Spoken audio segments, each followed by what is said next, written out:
Assalamualaikum warahmatullahi wabarakatuh. Waalaikumsalam warahmatullahi wabarakatuh.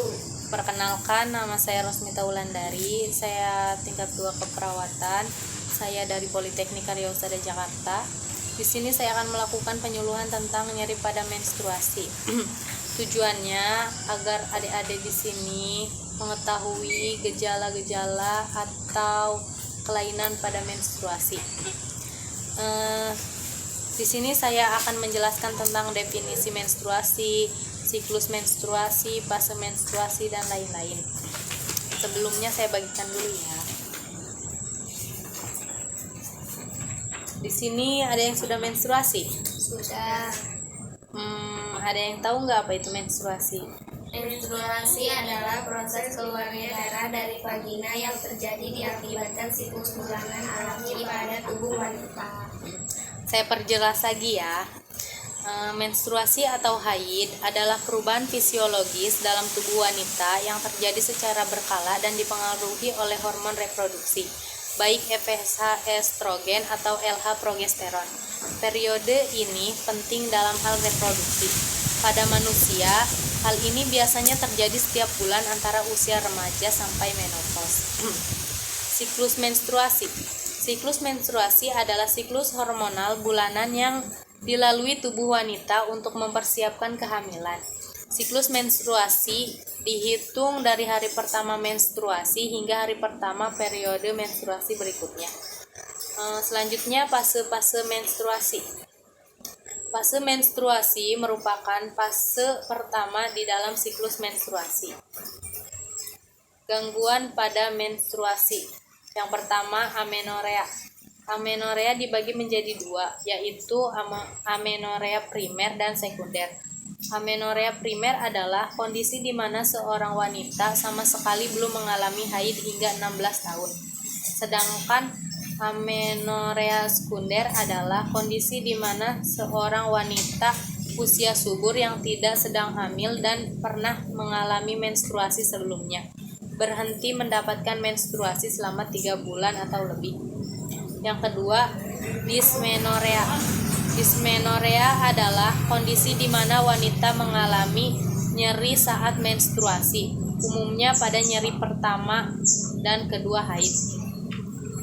Gejalanya berupa nyeri atau kram perut bagian bawah yang terus berlangsung dan terkadang menyebar hingga ke punggung bawah serta paha. Rasanya nyeri tersebut juga bisa disertai sakit kepala, mual, dan muntah. Dysmenorrhea ini bisa terjadi karena kadar hormon prostaglandin yang tinggi saat hari pertama haid.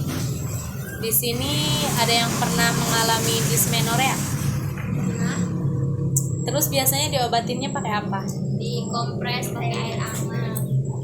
Setelah dikompres ada perubahan nggak? Ada, makin membaik dari body.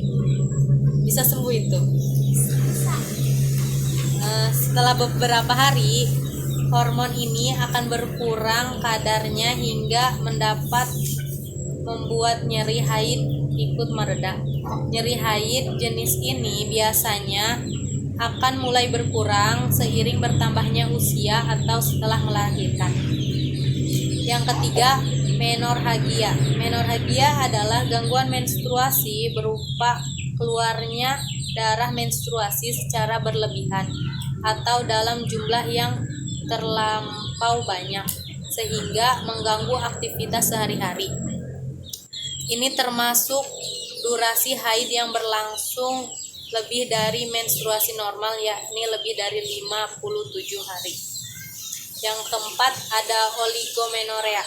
Oligomenorrhea adalah kondisi ketika seorang wanita jarang sekali mengalami menstruasi, yakni jika siklus menstruasinya lebih dari 35-90 hari atau mendapat haid kurang dari 8-9 kali dalam kurun waktu setahun. Oligomenorrhea sering dialami remaja yang baru masuk pubertas dan wanita yang memasuki masa menopause. Gangguan menstruasi ini merupakan dampak dari aktivitas hormon yang sedang tidak stabil di fase-fase tersebut. Yang kelima ada premenstruasi aldosterotic disorder. Menjelang menstruasi, tidak sedikit wanita mengalami nyeri atau kram perut ringan, sakit kepala, dan keluhan psikologis seperti perubahan bad mood, merasa cemas, gelisah, hingga mudah emosi. Gejala-gejala yang muncul mendekati datang bulan ini disebut dengan PMS atau premenstrual syndrome. Namun, jika gejala PMS yang dirasakan cukup berat hingga mengganggu aktivitas sehari-hari, maka kondisi ini disebut PMDD. Selain nyeri haid yang disertai sakit kepala, gejala PMDD bisa berupa gelisah, susah tidur, makan berlebihan, sulit konsentrasi, depresi, merasa lemas dan tidak berenergi, hingga munculnya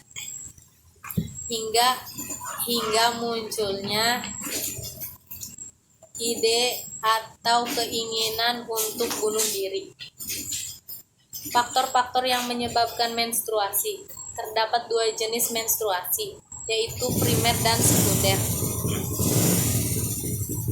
Dismenoria primer diduga disebabkan oleh tingkat prostalagin yang berlebihan, yaitu hormon yang membuat rahim berkontraksi saat menstruasi dan melahirkan.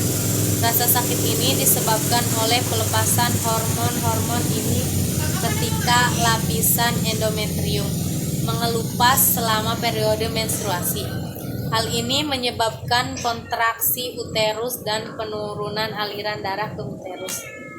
Faktor yang dapat membuat rasa sakit dismenoria primer tersebut: uterus posisi retrofleksi, menstruasi tidak teratur, kurang olahraga, stres psikologis atau sosial, merokok, minum alkohol, kelebihan berat badan, riwayat keluarga dismenore, dan mulai menstruasi sebelum usia 12 tahun.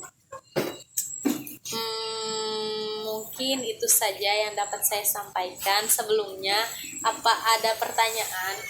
Tidak. Sudah jelas? Sudah. Baik, kalau begitu saya akhiri. Kurang dan lebihnya mohon maaf. Semoga penyuluhan ini dapat bermanfaat untuk adik-adik semua. Kalau tidak ada yang ditanyakan, saya tutup. Assalamualaikum warahmatullahi wabarakatuh.